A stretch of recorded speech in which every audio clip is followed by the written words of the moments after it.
Hello എല്ലാ കൂട്ടുകാർക്കും sports ന്യൂസിൻ്റെ മറ്റൊരു വീഡിയോയിലേക്ക് സ്വാഗതം. മുംബൈ സിറ്റി എഫ് സിയുമായി ബന്ധപ്പെട്ട് ഇപ്പോൾ പുറത്ത് വലിയൊരു വാർത്ത വന്നിരിക്കുകയാണ്. നിലവിൽ ജംഷഡ്പൂർ എഫ് സിയുടെ ഫ്രഞ്ച് സൂപ്പർ താരമായ ജെറമി മാൻസോറോയ്ക്ക് പിന്നാലെ ഇതാ മറ്റൊരു ഫോറിൻ മിഡ്ഫീൽഡറെ കൂടി മുംബൈ സിറ്റി എഫ് സി അവരുടെ തട്ടലെത്തിക്കാൻ പോകുന്നു എന്നുള്ള റിപ്പോർട്ടിലാണ് ഇപ്പോൾ വന്നിരിക്കുന്നത്. IFTWC ആണ് ഈ കാര്യം വ്യക്തമാക്കിയിട്ടുള്ളത്. നിലവിൽ കാര്യം വ്യക്തമാക്കിയത് പ്രകാരം പറയുകയാണെങ്കിൽ പഴയ അർസണൽ ടീം, അതായത് പ്രീമിയർ ലീഗ് കളിക്കുന്ന അർസണലിൻ്റെ പഴയ മിഡ്ഫീൽഡർ ആയിട്ടുള്ള ജോൺ ടൊറാൾ എന്ന താരവുമായി നിലവിൽ മുംബൈ സിറ്റി എഫ് സി ധാരണയിൽ എത്തിയെന്നാണ് ഇവർ റിപ്പോർട്ട് ചെയ്തിരിക്കുന്നത്. ഇത് പ്രകാരം പറയുകയാണെങ്കിൽ ഉടൻ തന്നെ ഈ സൈനിങ് നടക്കുമെന്നാണ് അറിയാൻ കഴിയുന്നത്.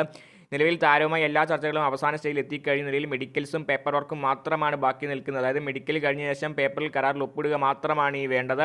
നിലവിൽ മറ്റുള്ള കാര്യങ്ങളെല്ലാം തന്നെ ചർച്ച ചെയ്ത് കഴിഞ്ഞിട്ടുണ്ട്, വിജയകരമായി പൂർത്തീകരിച്ചിട്ടുണ്ട്. അപ്പോൾ മുംബൈ സിറ്റി എഫ് സി ഫോർമർ അർസണൽ പ്ലെയറായിട്ടുള്ള ഇദ്ദേഹത്തെ നിലവിൽ സൈൻ ചെയ്തിരിക്കുകയാണ്. അപ്പോൾ നമുക്ക് ഉറപ്പിച്ച് പറയാം, ജോൺ ടൊറാൾ അടുത്ത വർഷം മുംബൈ സിറ്റി എഫ് സിയുടെ മിഡ്ഫീൽഡേഴ്സിൽ ഒരാൾ തന്നെയായിരിക്കും. നിലവിൽ നമുക്കറിയാം മുംബൈ സിറ്റി എഫ് സിയുടെ ഫോറിൻ മിഡ്ഫീൽഡർമാരെല്ലാം തന്നെ പുറത്തായിട്ടുണ്ട്. അതിന് പകരക്കാനായി ജെറമി മാൻസോറെ സൈൻ ചെയ്തു. അതുപോലെ തന്നെ ഇപ്പോൾ മറ്റൊരു സൂപ്പർ താരത്തെ കൂടി സൈൻ ചെയ്തിരിക്കുകയാണ്.